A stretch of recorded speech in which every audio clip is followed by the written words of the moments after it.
Hey everyone, welcome back to another episode of the Easy Conversations podcast, a podcast about having easy conversations, where we talk about adversity, mental health, spirituality, and societal issues.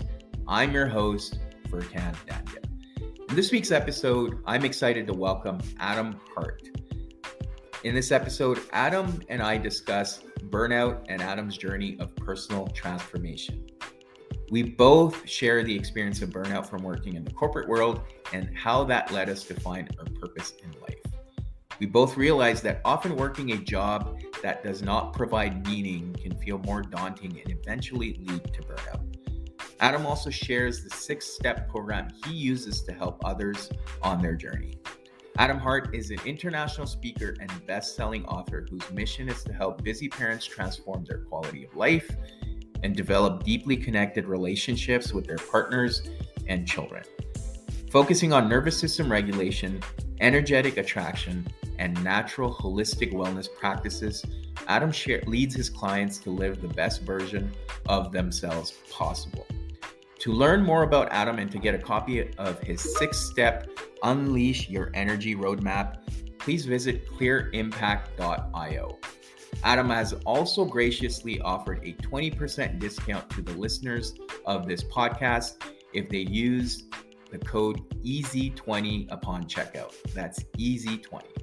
And please leave a review for this podcast or comments in the comments section. I would truly appreciate it.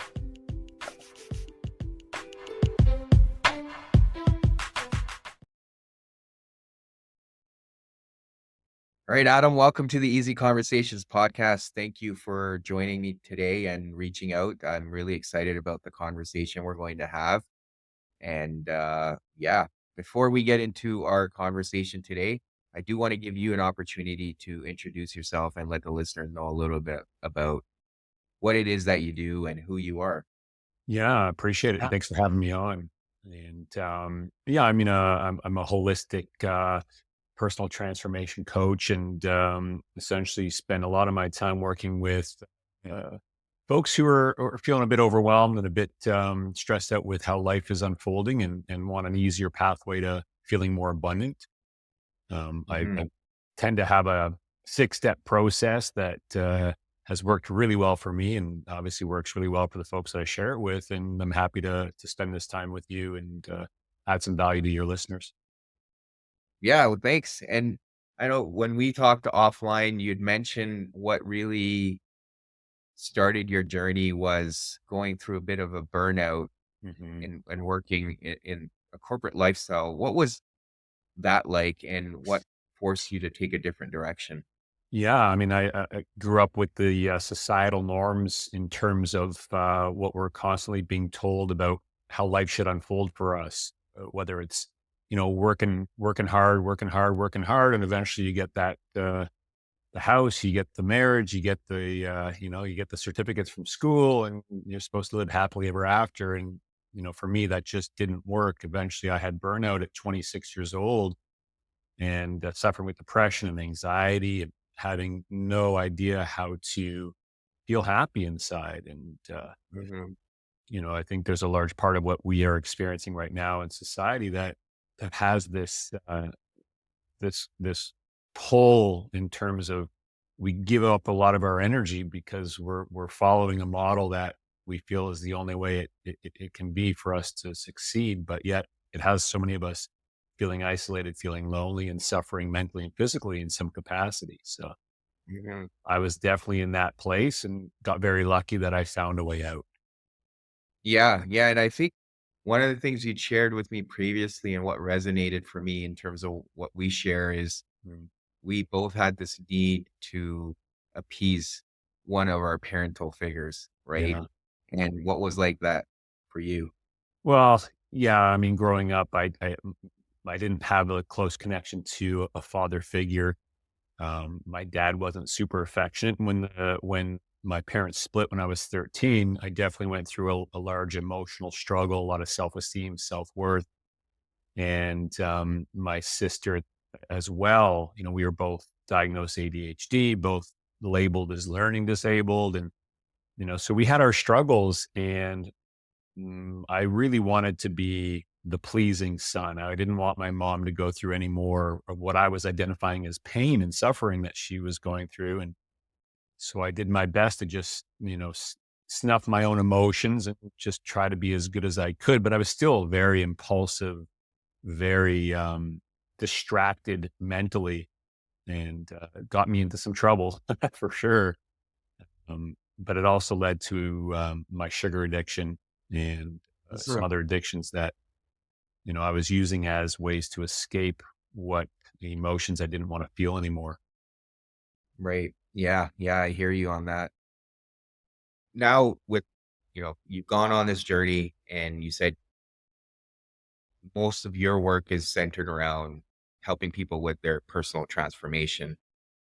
What does that look like? And what are Mhm. you offering to people? And I guess, what have you learned from your past that you're able to offer as wisdom as well? Yeah. Right. Well, I think there's an element of our wellness that we're being, and I'm mindful of where I go with this, but we've lost our critical thought. We've lost our critical thought because of the amount of stress we're under in our modern society. So the sociology background for sure has helped me with an understanding of adaptation, human adaptation, especially in the modern world. Mhm. And we've gotten to a point now where we are bombarded with stressors in our environment and in terms of how our brain operates with those stressors. And when I discovered that I could actually work with my own nervous system, it changed everything. That was the moment, that big spark of light that lit up inside of me. There, I was like, "Wow, I actually can reset my own stress response. Mm. How come nobody ever told me that? How come all the doctors?" And I'm not knocking this, the industry, the pharmaceutical industry, the counseling industry, but all the different therapists I went to see, all the different doctors, nobody once ever said it's about working with your own nervous system and teaching your nervous system how to work with your own brain. And I got lucky because I discovered it through rock climbing. Rock climbing was this portal in, back when I was very unhealthy. I didn't want to buy another gym membership. So I stumbled upon an indoor rock climbing gym. And then the minute that I started climbing, I realized there's something about this sport that's teaching me how to regulate my own stress response. And, Mm. you know, 25 years ago, and that dove me deeply into that space, recognizing, wow, so if I can reset my own nervous system in the moments I'm feeling anxious and frustrated and angry and the self-esteem and self-worth, and I can actually teach my brain to let go of those thoughts, Yeah. more peace and calm. I think other people are going to want to know this. And Right. that started the journey of teaching that. Yeah. Yeah. No, and I agree with you. And I know before we started recording, I was sharing with you that I've started reading this book by Dr. Gabor Mate, When the Body Says No, The Yeah. Cost of Hidden Stress. And timely enough, because I've been contemplating a lot of that too. And I think it's funny, right? Like a lot of it, at least early on in this book, I've just started reading it. There's a talk about chronic stress that often is in our subconscious. We're not fully aware of it, and how that can manifest through illnesses and diseases. And people don't seem to find that connection. So, a big proponent of it, and where I'm going with this, is the whole notion of the nervous system, as you alluded to. Yeah. And what are some of the things that you focus on? And I know you've got a book as well, and you touch on the whole adaptation. What does that Yeah. look like for people? And I know in your case, rock climbing was huge, but Yeah. how can people work with their nervous system and be able to become more aware of some of these chronic stressors that we're exposed to on a daily basis? And some of it could be work related, family related, but even like stuff that we're exposed to through the news and the media and all these, like you said, we're inundated with information about how we should live our lives and what's wrong, what's right. And you're Yeah. constantly getting bombarded. So, Yeah. what can a person do with all of this coming at us? Yeah, I mean, my goal, my role is to make this as easy as possible for others to tap into, especially busy parents. Yeah. We need the next generation of kids to know how it feels to live with a regulated stress response. And I have a 6-step process. Um, happy to obviously run through some of that process now, but I Sure. want to make it clear that if anybody's listening and they resonate with this, I do have a PDF that I created with these steps on it. It's free Right. to download. It's right off my website, clearimpact.io. You can grab it there.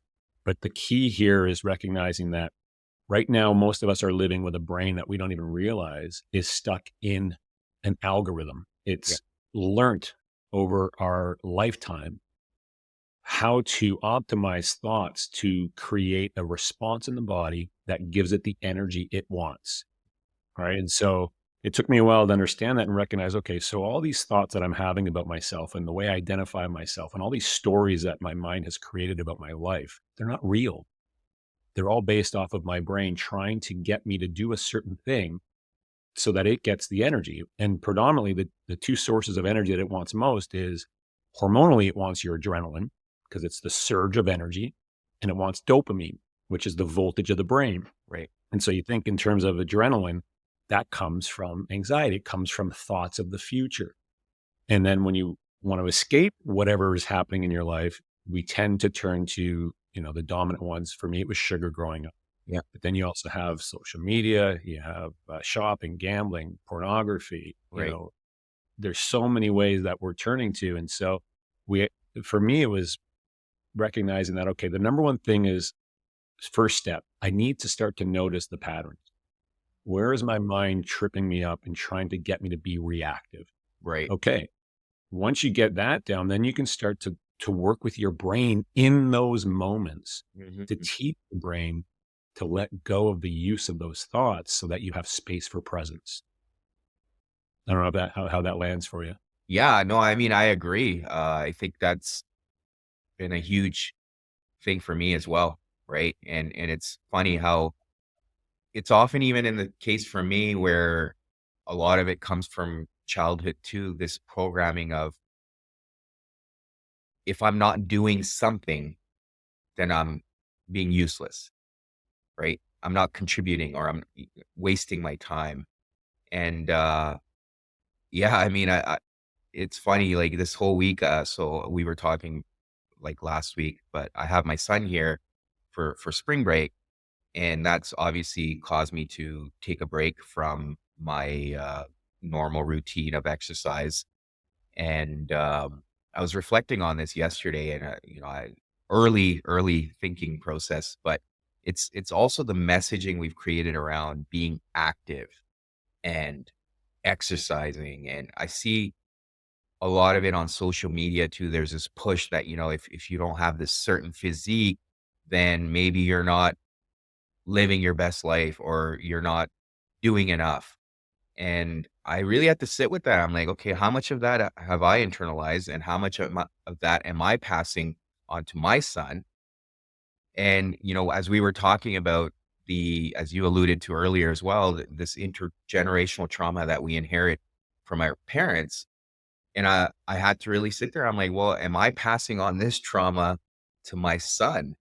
And, even if I have the right intentions and I'm trying to motivate him and demonstrate that, oh, you have to take care of yourself, how much is too much? And Yeah. to your point, I think, when your brain picks up this algorithm, and then if you're not adhering to the programming that you're surrounded by, you start creating these internal narratives that can. Well, and we're all kind of living this program right now because we're being told certain ways to get our health back on track that are not working for the majority of us. Right. They're only adding fuel to the brain to lock into more patterns because we know when we go on a diet, it creates a stress response. And the Yeah. brain's like, yeah, another diet. All right, let's use this. Starts to create all these thoughts of cravings. And so, there's another approach. And the approach is just recognizing that what we want to get in touch with is what it feels like to be at peace. What does it feel like to be okay with this moment? Mm. And this moment is a biological state. Sorry.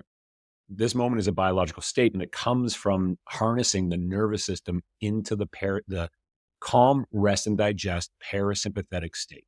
Right. When we learn that that's an actual state that we can feel into, you start to learn that you can expand from there, because that's where presence is, but it's also where fulfillment lives. Hmm. So what we need to recognize is that right now society, it's got us just so overly triggered, overly reactive. Right. Our brains are feeding off of our stress response, and we're not being given the right tools to create the space for us to be regulated. And Hmm. when we become regulated by using some very specific practices that fit our busy lives, that don't take up a lot of time, Right. that's the key, because then it doesn't create the stress response. Then you start to be able to hold space for yourself to be what I say, really, it's engulfing yourself in self love, but it also allows you to start to co regulate those around you.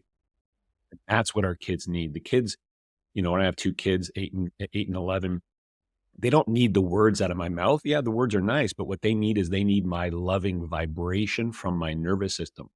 And when I hold space, that the last few days they've been home from school, it's been really, triggering, and you know how it can get, right? And it's just constant asking for things. And it's like, okay, Adam,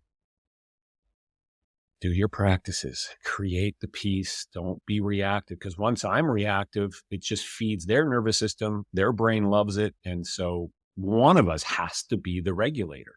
Right. And so the more we do that for ourselves, we become that for others. And now when I'm present with my kids and hold space in my nervous system to not be reactive, it gives this space for them to explore that feeling that they're not getting in most other areas of our society right now. So Hmm. one of us has to do that. Not only is it beneficial for us, obviously, there's a huge mental and physical benefit when we ground ourselves in this moment, but how it permeates out into those we connect with, it's really substantial. Absolutely. And it's so important you mentioned that, because that was kind of my experience yesterday, where I felt like I was just not regulated, and feeling really irritated. And I had to really take that break to regulate myself and, have a conversation with my son, be like, hey, you know what? This is what's going on for me. I apologize. Let's, I'm going to try to be more present, and let's move forward. And I could see that shift in him as well, because he was like, okay, he's like, dad's over the edge, but now he's back and it's good. Right. And it was a great experience just to go through that. But I think not get caught in the shame of it too, right? Because there was that instance for me where I was like, man, I've just been just doing this for the last day, and I felt bad, but it was like, okay, I'm not gonna let myself get trapped in this shame cycle and come out of it. And I think that's part of it too, right? Where, like, That's huge, your point, huge. being in that present moment. So acknowledging what's going on, but not let it pull you back, and try to move. Well, the thing is the brain's learning constantly. So it will know if you have been disrupted, whether you're being reactive or triggered, anxious. It's learning, so it knows. Okay, right now in these moments that you're interacting with your son, it's recognizing. Okay, if I keep these thoughts going, I'm going to keep getting fed Right. off of this stress response. And so, even those moments where we do realize and we say, "Oh, whoa, whoa, whoa, okay, I've been off the rails here. Yeah. Sorry, sorry, sorry, guys. I apologize." That's great, but that's just Yeah. words. Right. So how do we actually shift the vibration of our nervous system so that the nervous system represents that love? Hmm. That's the key. And that's, primarily the axis is through our breath. It's breath work. It's teaching the vagus nerve to be this beautiful, coherent signal from the heart to the brain, so that it's working in a very beautiful, cohesive relationship. The brain doesn't like that. Right. And so it takes work, because it's so programmed into running the way it's running, and society is set up in such a way that we're so disrupted that it does take work, but it doesn't have to be hard. It just needs commitment. Hmm. And this is what I learned from rock climbing, was this idea of, okay, so I'm in a fight or flight, a real fight or flight stress response, and I can actually reset it in this moment.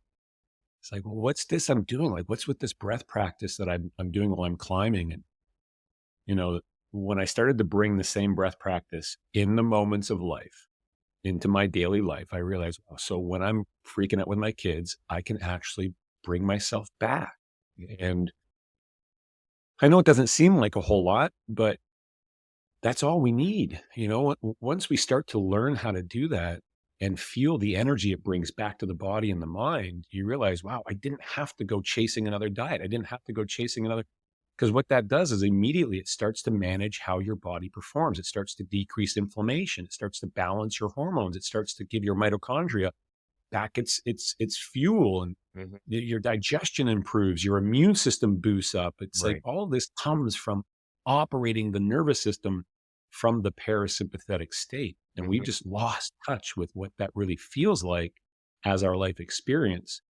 And there's not a lot of community around that experience. And so you start to learn it yourself. And then you really realize, wow, all the people around us, for the most part, they don't have access to this. Right. Most people we know in our relationships at work and at home, they're very triggered relationships, and that breaks the communication down too. So when you start to bring yourself back into this moment through your nervous system, it improves every area of your life. Right. Right. Yeah. No. And thank you for building on that. And I agree. I mean, I've started doing breath work first thing in the morning, and I can tell when I'm off because I struggle remaining present even while I'm doing the breath work because my mind is constantly wandering. And another thing that's helped me is cold exposure. That's really helped me because the only thing you can really focus on when you're in cold water is your breath, right? And that's Yeah. really helped me regulate my nervous system, as you've alluded to. Otherwise, I think to your point, our body's constantly in that fight or flight state, right? And Yeah. I mean, prehistorically, that served us for various reasons. But in today's world, it's a lot of it is manufactured, and we're just not built for that kind of for those kind of stressors. And then, as you alluded to, but once you're in that fight or flight, your body's just pumping the stress hormones, and your immune system's reacting to that. And as we talked about previously, that can lead to some of these health It's issues where it all people it's where experience. all the disease is coming from. Yeah. It's an inflammatory response that then allows the rest of the body to start to try and compensate, and the mind starts to shut off, right? The executive function. So it feeds into a system that is very profitable, but yet, do I want it to be off of my sickness? No, I want to be part of a solution. And Right. again, the only way to be part of that solution is to have the right tools in the right order to start to bring our body and our mind back online so that we can help facilitate others to tap into them. Right. And again, it just has to be one where we don't know what we don't know. And right now, this is not known. And I appreciate, Gabor Mate. I mean, the work that he does is phenomenal. And Yeah.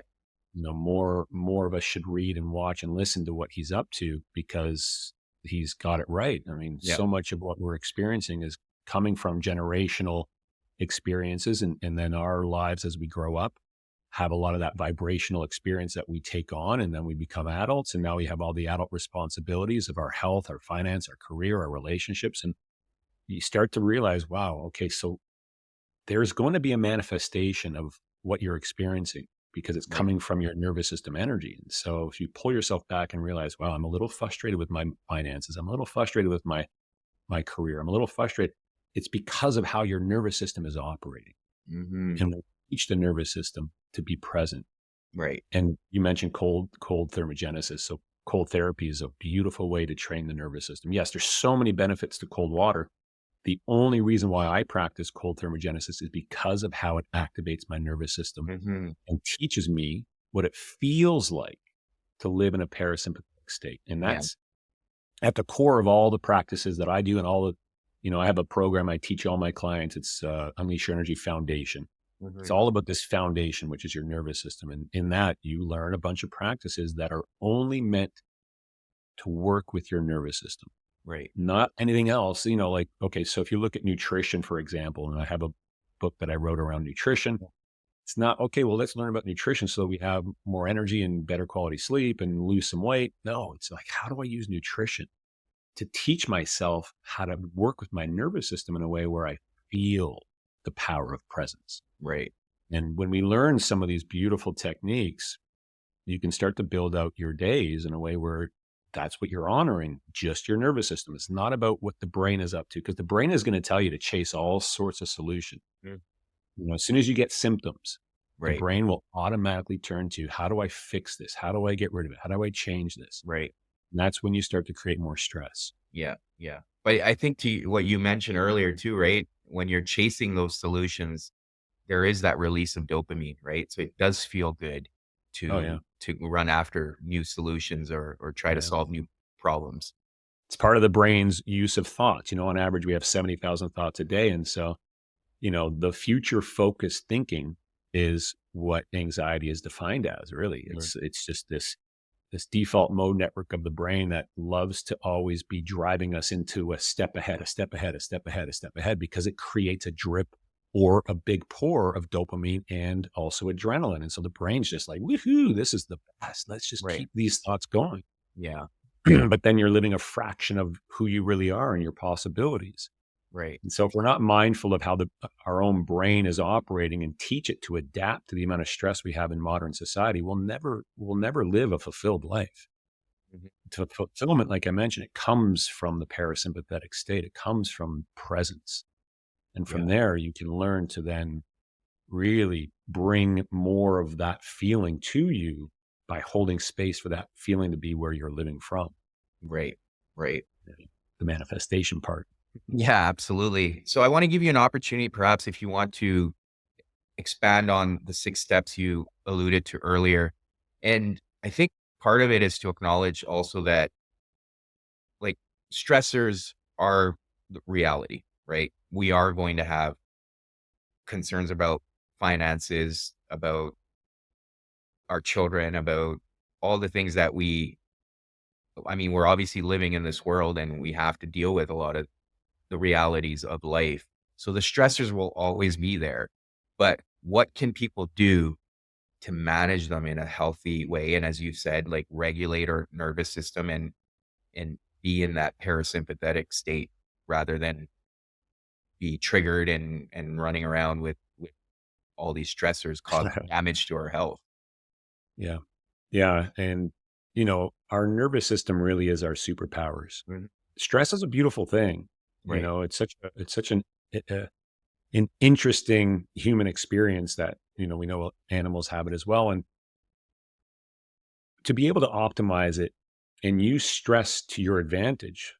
The other day I was out walking with my dog, and my dog got a little aggressive with another dog, and my nervous system kicked in. But it was one of those moments where it's like, this is a moment where I need this.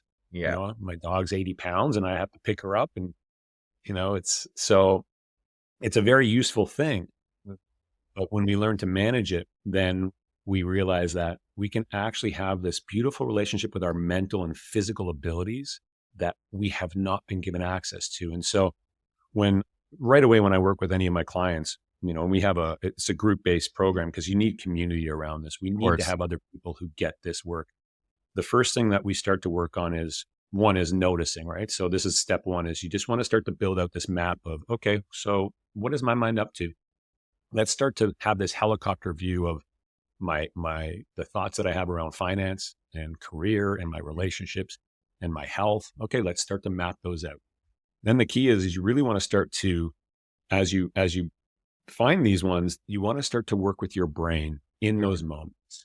And so we're not going to look at all of them to start because it's quite overwhelming, but let's pick one pattern that you recognize. Okay, so Right. every time I see my partner, I get frustrated with them. I'm resentful for something. You know, this is one that I used to have quite a lot. I'd come down and the kitchen sink would be full of plates and stuff, and I'd be Mhm. like, "Oh my God, they don't care about me." And look at this. And so it's being able to see those patterns, and in those moments, begin to work with your brain. Begin to teach your brain that, hey, it's okay. And this is the breath practice. So the breath practice is called heart flow. It's a 33-second technique based off of what's called heart rate variability, HRV. So you're playing around with your vagus nerve, which is what cleans this beautiful signal up so that you can take your energy in a way where it vibrates from your heart up to your brain to teach your brain to let go, but it turns your executive function back on. Mm. And what it also does is it then gives you the ability to start to play around with a fresh emotion, a fresh feeling of what you do want to have in that moment. Mhm. And so that's another key step along the 6 steps is now once you have the identification of the pattern, you starting to work with your brain in those moments to reset it.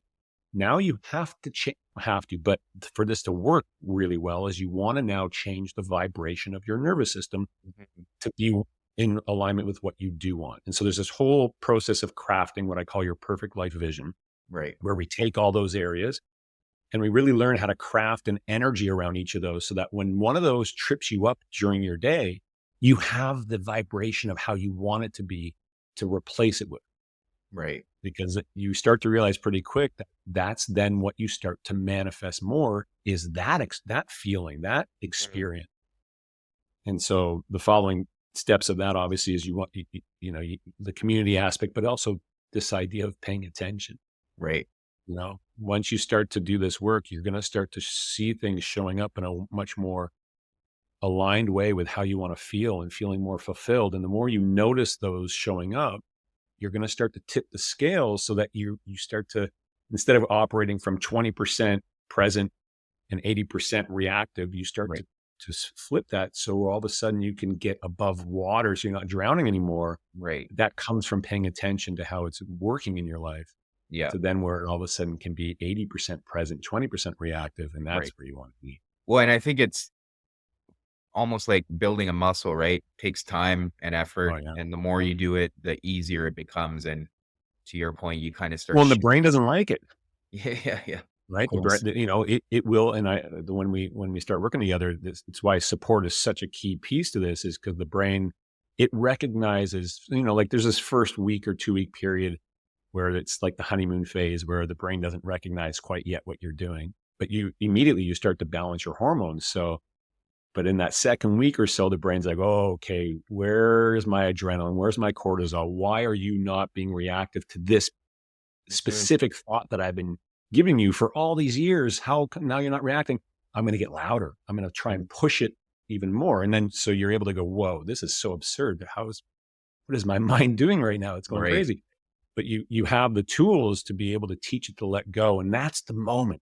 Mhm. That's the moment that if you're willing to stay practice, the mind it's so efficient that it will not use the energy towards that thought if you stop reacting to it.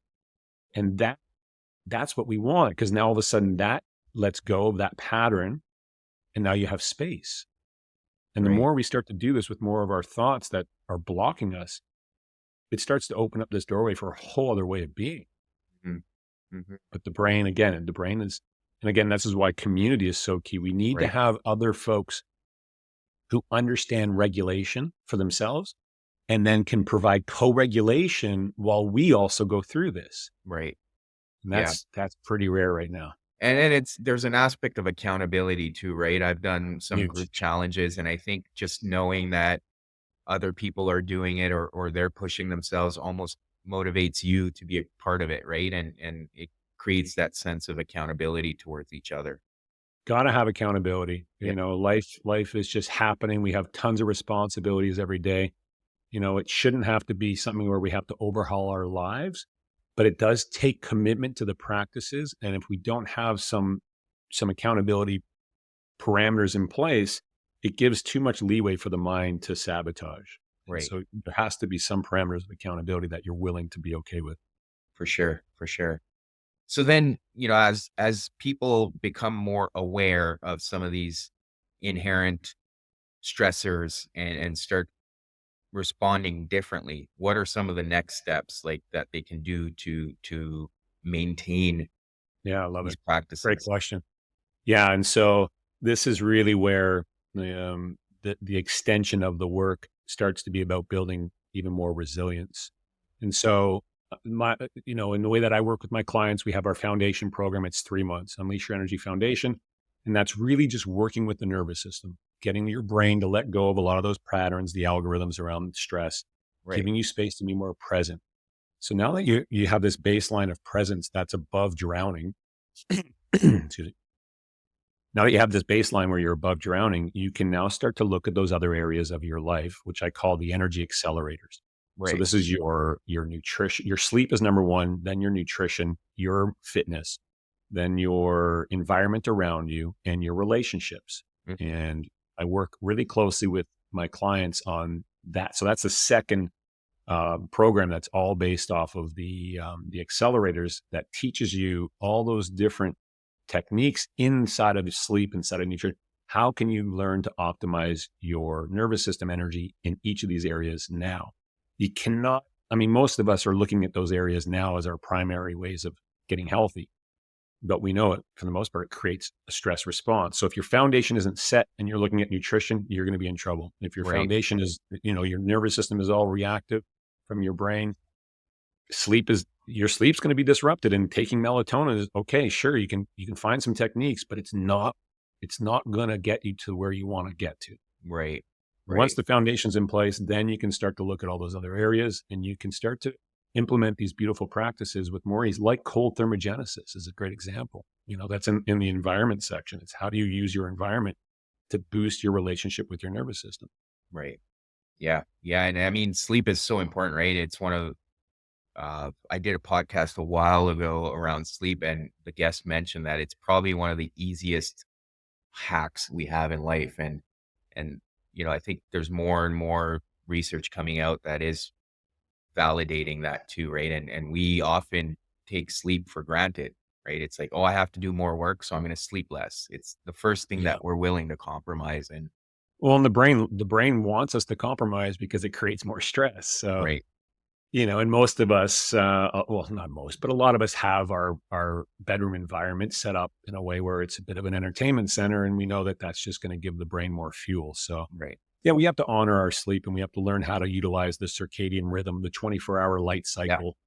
When we start to just do some subtle things to what we think are normal in our society, I call these cultural norms. We think all these things are normal for us to have access to the processed food and all the gadgets that we have and all the artificial light and all this. It's not normal.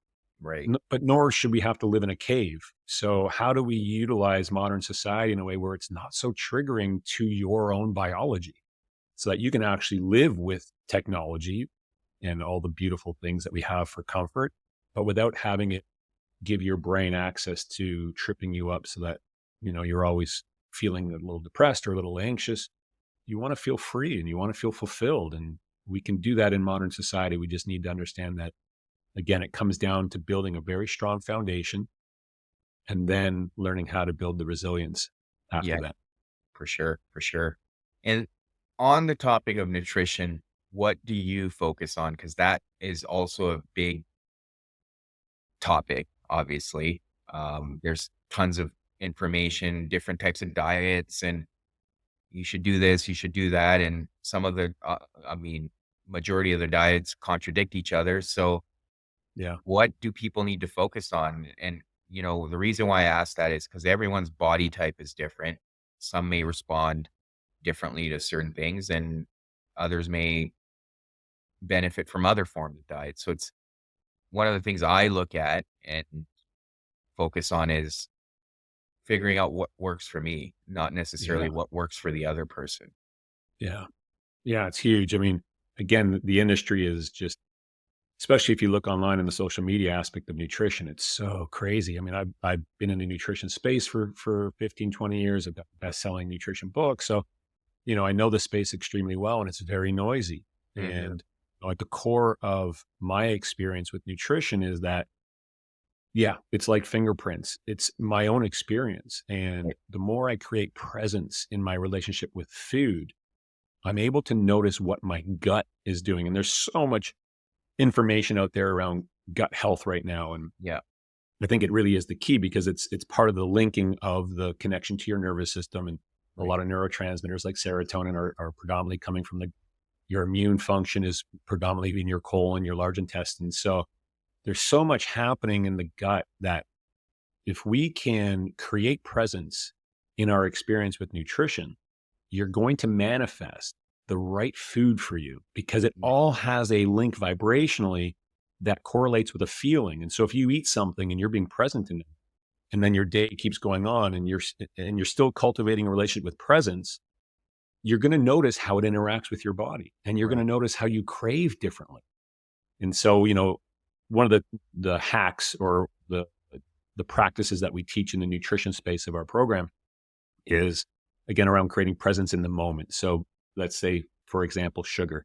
So Right. all of a sudden you realize, wow, I'm out of control with my, and this is me thinking of my own life, Yeah. out of control with my cravings for eating cookies. I love cookies. I still love cookies. It's all good.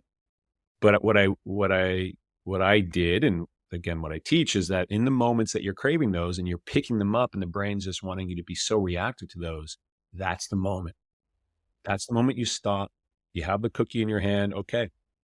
You just take that 33 seconds. You reset your stress response. You send a beautiful, clean signal from your vagus nerve up to your brain, reset it all.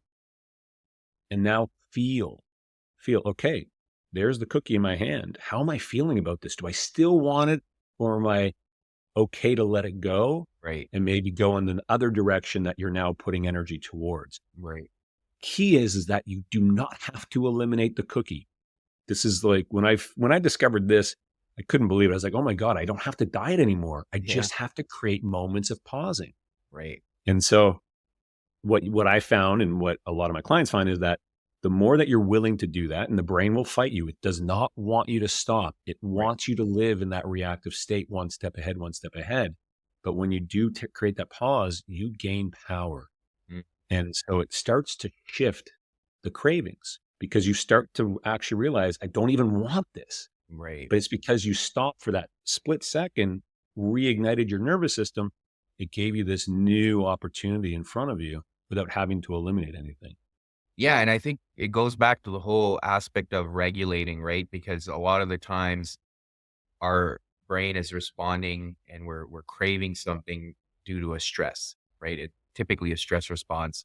At least that's what I've experienced. Oh, This whole huge. concept of comfort food. It's like, Yeah. oh, I'll just fill myself with junk food and I'll just feel better. But it's me responding to stress.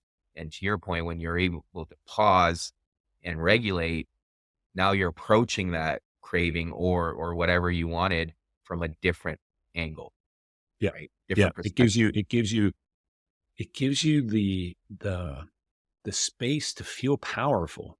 It's Mm, really interesting, right? Because you could have something that's locked you in for so long and you feel, I had so much shame around when I was overweight and right. pre-diabetic, so guilty and just so uncertain, but not realizing that it was my brain that just had me locked in this space. And when I began to, thanks again to climbing, understand that ability to reset my own stress response, I realized, yeah, this is one of those areas that I could use this. What if I started to use this when I'm going to grab the cookies? And all of a sudden it happened. Like, it was immediate. I was like, holy crap, I figured this out.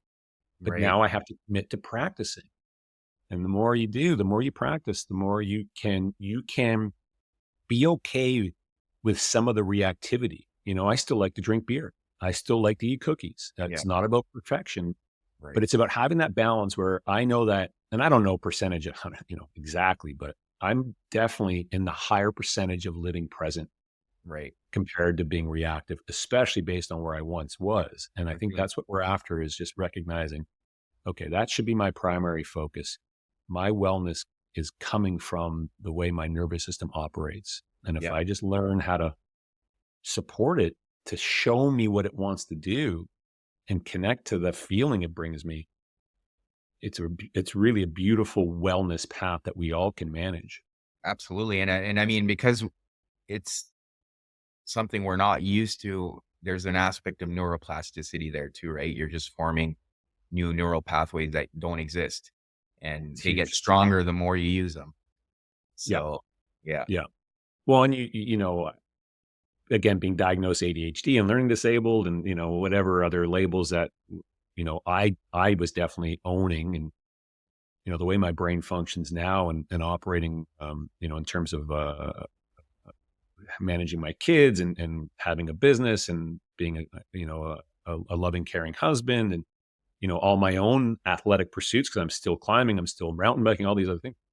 It takes a lot of brain power, Hmm. and it's easy to just, and a lot of the folks that I work with are very A-type, and they're just plowing through, plowing through, plowing through, but they're using everything they've got and they're Right. coming home exhausted. And so to look at at how my life is and see how many things that have to get done every day, and still at the end of the day have brain power and have physical energy and feel happy inside. It's like, wow, it's Yeah. so significant and Right. it's so accessible. Again, it's this idea that we're not being given access to how to work with it. Right. Right. And to your point, it's, you know, approaching everything with that higher vibrational frequency where you're almost in that flow state and it doesn't feel like you're exerting too much. So then you're able to have that energy, same type of energy for everything, right? And still have enough in the bank for That's it. your family. Yeah.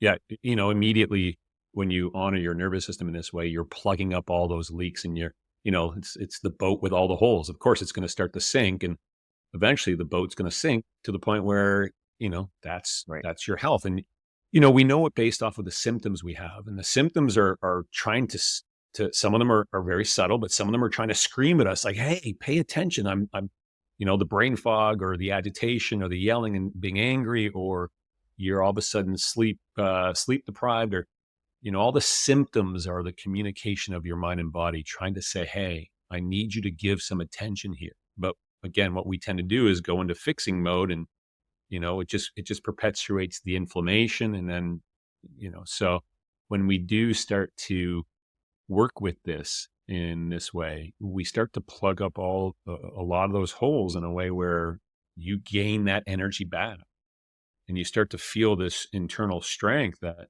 you recognize, wow, there's something significant about my nervous system and how my brain operates that nobody ever taught me. And Right. here I am now exploring it. And, you know, as far as this idea of having one life to live, which is, as far as we know, that's all we have. We want to commit ourselves in a way that allows us to be part of a solution, but also part of the contribution to the next generation. Yeah. And that is, again, it's this vibrational piece. It's how can I hold space inside of myself to be in love with myself, which is what resetting your nervous system really is. It's an act of self-love, Yeah.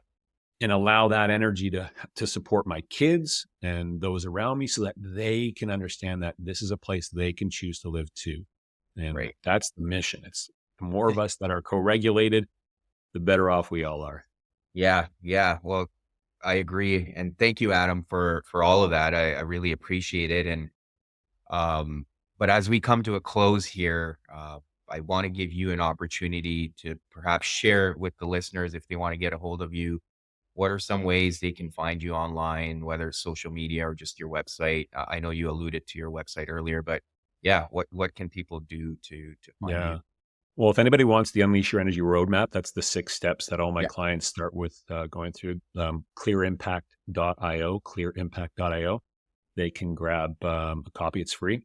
And anybody who's interested in doing this work, the Unleash Your Energy Foundation, it's a group-based program. They can go on the website as well. Just click the button, work with Adam, and it'll walk you through there. And I'd love to give anybody who does choose to sign up for that.